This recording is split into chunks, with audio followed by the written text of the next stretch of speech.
नमस्कार, आप देख रहे हैं यूपी की बात और मैं हूं आपके साथ खुशी।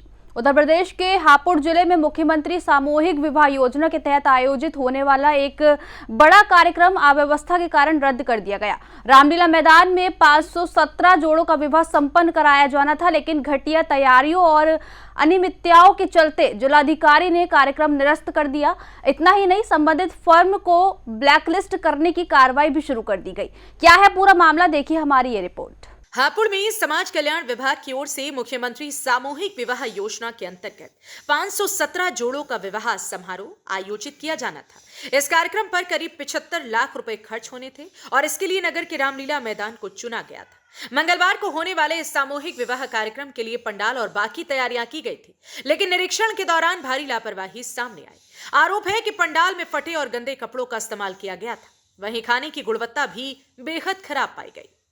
जब इस पूरे मामले की जानकारी जिलाधिकारी अभिषेक पांडे को मिली तो उन्होंने मौके पर पहुंचकर निरीक्षण किया। निरीक्षण के दौरान यह पाया गया कि 75 लाख रुपए के बजट वाले इस आयोजन में मात्र 20,000 रुपए ही खर्च किए जा रहे थे। ये देखकर जिलाधिकारी ने कड़ी नाराजगी जताई। डीएम ने संबंधित ठेकेदार के साथ साथ जिला समाज कल्याण अधिकारी शिव कुमार को भी फटकार लगाई। साथ ही कार्यक्रम को तत्काल प्रभाव से रद्द करने के आदेश दे दिए।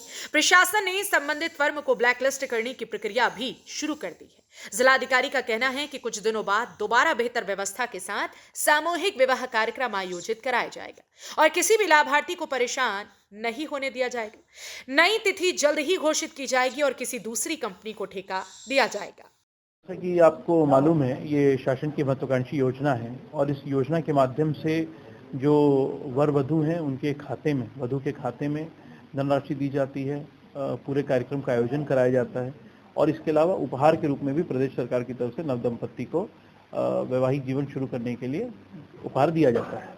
तो कल ये हमारे जो दोनों कॉन्ट्रैक्टर्स हैं जिनको टेंडर के माध्यम से सेलेक्ट किया गया था, एक जिनको विवाह मंडप की खानपान की व्यवस्था करनी थी और दूसरे वो जिनको उपहारों की आपूर्ति करनी थी, उनके द्वारा जो सामान आपूर्ति की गई और जो मंडप की व्यवस्था की गई, खाने पीने की व्यवस्था की गई, वो निश्चित तौर पर उस श्रेणी की नहीं थी जितने के अनुसार सरकार ने इस योजना के अंतर्गत प्रावधान किया है। लगभग दोनों कामों के लिए प्रति जोड़े 15,000 रुपए की व्यवस्था की गई है। 517 जोड़ों की शादी हो रही थी, तो निश्चित तौर पे बहुत अच्छी धनराशि थी। एक बहुत बड़े स्केल का ग्रैंड आयोजन कराने का सभी जनप्रतिनिधि इसमें शामिल होते और जब बार बार निर्देश देने के बावजूद भी दोनों कॉन्ट्रैक्टर्स द्वारा कार्य में सुधार नहीं किया गया और हमें ये भी समझ में आया कि इनकी मंशा भी जो है वो सरकारी धन को सही प्रकार से इस्तेमाल करने की नहीं है और ना इनका सामर्थ्य है उस प्रकार का आयोजन करने का। तो उस कारण के दृष्टिगत हमने सरकारी धन की बर्बादी रोकने के लिए और इस आयोजन को उसी स्तर पर आयोजित कराने के लिए जैसे कि सरकार की मंशा है, इस आयोजन को हफ्ते 10 दिन के लिए आगे बढ़ा दिया है। जितने भी जोड़ों को इसमें आवेदन कराया गया था, जो भी पात्र जोड़े थे, उन सबको इस आयोजन में सम्मिलित किया जाएगा। उनको किसी भी तरह से परेशान होने की जरूरत नहीं है और ठेकेदार के विरुद्ध ब्लैक लिस्टिंग क्यों ना की जाए उसकी और उसके खिलाफ वैधानिक कार्रवाई क्यों ना की जाए, इसका शोकॉज भी जारी किया गया है। अगर इनका असंतोषजनक जवाब आता है तो इनकी सेवाएं टर्मिनेट करके ये भी सुनिश्चित किया जाएगा कि पूरे उत्तर प्रदेश में कहीं पे भी इनको इस प्रकार से काम करने का मौका ना मिले। इसके विषय में विभाग से भी कम्युनिकेट किया जाएगा और जो आयोजन किया जाएगा वो निश्चित तौर पर इतना बृहद और इतना अच्छा होगा कि उत्तर प्रदेश सरकार का गौरव उससे बढ़े। गौरतलब है कि हापुड़ में सामूहिक विवाह योजना को लेकर पहले भी गड़बड़ियों के आरोप लग चुके हैं। पूर्व में विधवाओं, अविवाहित कन्याओं और पहले से शादीशुदा जोड़ों को भी विवाह अनुदान जारी करने का मामला सामने आया था, जिसकी जांच अभी जारी। फिलहाल डीएम की सख्त कार्रवाई से अधिकारियों और ठेकेदारों में हड़कंप मचा हुआ है।